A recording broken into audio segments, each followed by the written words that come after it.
నల్లజర్లలో బుధవారం నిర్వహించిన రైతన్న మీకోసం కార్యక్రమంలో సహజ వ్యవసాయంలో విశిష్ట ఫలితాలు సాధించిన ఆదర్శ రైతులను సీఎం చంద్రబాబు సన్మానించారు. వదాలగుంట గ్రామానికి చెందిన గేద జోగేంద్ర ప్రసాద్ సహజ పద్ధతుల్లో చెరుకు నుంచి బెల్లం సాగు చేసి పరిశుభ్ర ఆహారాన్ని వినియోగదారులకు అందిస్తున్నందుకు అభినందనలు అందుకున్నారు. అలాగే ఎర్నగూడెం రైతు గద్దె మునేశ్వరరావు సహజ పద్ధతుల్లో వరి సాగుతో పాటు జాగరి, కారంపొడి వంటి ఉత్పత్తులను సొంతంగానే ప్రాసెస్ చేసి ఆదాయం పెంచుతూ గ్రామానికి ఆదర్శం అవుతున్నారు. చిట్యాల గ్రామానికి చెందిన గద్దె హరిశ్చంద్ర ప్రసాద్ వరిని ప్రత్యక్షంగా ప్రాసెస్ చేస్తూ రైతు ఉత్పత్తికి విలువ వృద్ధి కల్పించారు. ఈ సందర్భంగా రైతులను అభినందించిన ముఖ్యమంత్రి సహజ వ్యవసాయ పంథాకు మారితే రైతు లాభాలు పెరుగుతాయి. ఈ ఆదర్శ రైతుల మోడల్ ను అందరూ అనుసరించాలని కోరుతున్నాను. రైతు బలపడాలంటే గ్రామం బలపడాలి, గ్రామం బలపడాలంటే వ్యవసాయం బలోపేతం కావాలని పిలుపునిచ్చారు.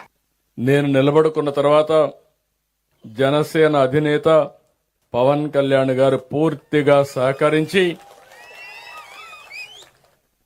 వ్యతిరేక ఓటు చీలడానికి వీలు లేదు, ప్రభుత్వానికి ఇంటికి పంపించే పరిస్థితి రావాలని చెప్పి ముందుకొచ్చాడు. ఆ తర్వాత బీజేపీ కూడా కలిసి వచ్చాం. ముగ్గురము కలిసి కూటమి కట్టాం. కూటమి కడితే మీరు చూస్తే మీరు కూడా చాలా రోజులుగా రాజకీయాలు చూశారు. ఎప్పుడూ రానంత విజయం వచ్చింది. 57% ఓట్లు పడ్డాయి. 94% సీట్లు గెలిపించారు. ఒక చరిత్ర సృష్టించారు. మీరైతే కొన్ని జిల్లాల్లో అయితే ఒక ప్రభంజనం, 90,000, 95,000 మెజారిటీ. పోలీసులు పక్కకు రావాలి, కొంచెం కనపడాలి. పోలీసులు ఎన్నికండి, మీరు అనవసరంగా కొంచెం క్లారిటీ ఇవ్వాలి ఎవరన్నా కూర్చున్న వాళ్ళకి. అవన్నీ కూడా చేసే పరిస్థితికి వచ్చింది. అయితే గెలిచిన తర్వాత నేను కూడా, మీరు చూస్తున్నారు, నేను అప్పుడు కూడా చెప్పాను, ఈ 5 ఏళ్లు నా అనుభవంతో నేర్చుకున్న తెలివితేటలన్నీ ఉపయోగించి, టెక్నాలజీ ఉపయోగించి ముందు జరిగిన దానికంటే 3-4 రెట్లు అభివృద్ధి చేస్తానని ఆ రోజు మీ అందరికీ హామీ ఇచ్చాను.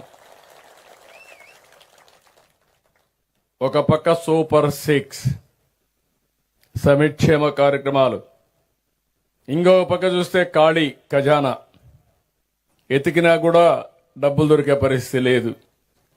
అప్పు కావాలంటే ఇచ్చేవాళ్ళు కూడా లేరు. ఒక పక్కన అప్పులు చేయడానికి అవకాశం కూడా లేదు. ఎందుకంటే గవర్నమెంట్ ఆఫ్ ఇండియాలో నిబంధనలు ఉంటాయి, FRBM అని ఉంటుంది. ఇంత ఆదాయం ఇంత అప్పు చేయొచ్చు, దానికంటే ఎక్కువ చేయడానికి వీలు లేదు. అయితే ఈరోజు నేను చెప్పిన మాట ఆ రోజు ఈరోజు నిలబెట్టుకున్నాం. సంక్షేమ కార్యక్రమాలన్నీ కూడా ఈరోజు మీలో ఇంత సాటిస్ఫాక్షన్ ఉందంటే, మీరు ఇంత ఆనందంగా ఉన్నారంటే మొన్న అన్నదాత సుఖీభవ మీ అకౌంట్లో పడింది కాబట్టి ఈరోజు మీలో హుషారు పెరిగింది. లేకపోతే నీరసంగా ఉండేవాళ్ళు. అదే మాదిరిగా ఈరోజు మీరు చూస్తే తల్లికి వందనం 10,000 రూపాయలు చొప్పున ఎంతమంది పిల్లలుంటే అంతమందికి ఇస్తున్నాం. ఇంకొక పక్క నిన్ననే పేదల సేవలో మీరు చూస్తే 4,000, 6,000, 10,000, 15,000.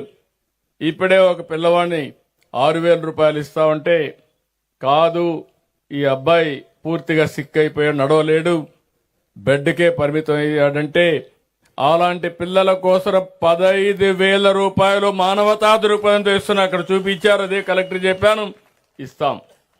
ఆ తల్లిదండ్రుల యొక్క బాధ, వీళ్ళు కూలి పని చేయాలి, అతనికి సేవ చేయాలి, అతన్ని కాపాడుకోవాలి. ఈరోజు మీరు చూస్తే ఇప్పటికీ 18 నెలలు 50,450 కోట్ల రూపాయలు ఒక పెన్షన్లు ఖర్చు పెట్టిన ఏకైక ప్రభుత్వం భారతదేశంలో ఇక్కడ ఎన్డీఏ కూటమి. మా ఆడబిడ్డలకు ఉచిత బస్సు, ఎక్కడికైనా వెళ్ళొచ్చు జల్సాగా. ఈరోజు మీటింగ్లు మాత్రం రాలా మా మహిళా రైతులు. ఇప్పుడే వచ్చారు, అక్కడ చూపిస్తున్నారు, మేము ఉన్నామని చెప్పి చూపిస్తున్నారు. కాబట్టి ఇవన్నీ కూడా, ఇంకో పక్క వంట చేసుకోవాలంటే ఇబ్బంది లేకుండా ఎక్కడికక్కడ 3 సిలిండర్లు ఉచితంగా ఇవ్వడం, ఇలాంటి ఒకటి రెండు కాదు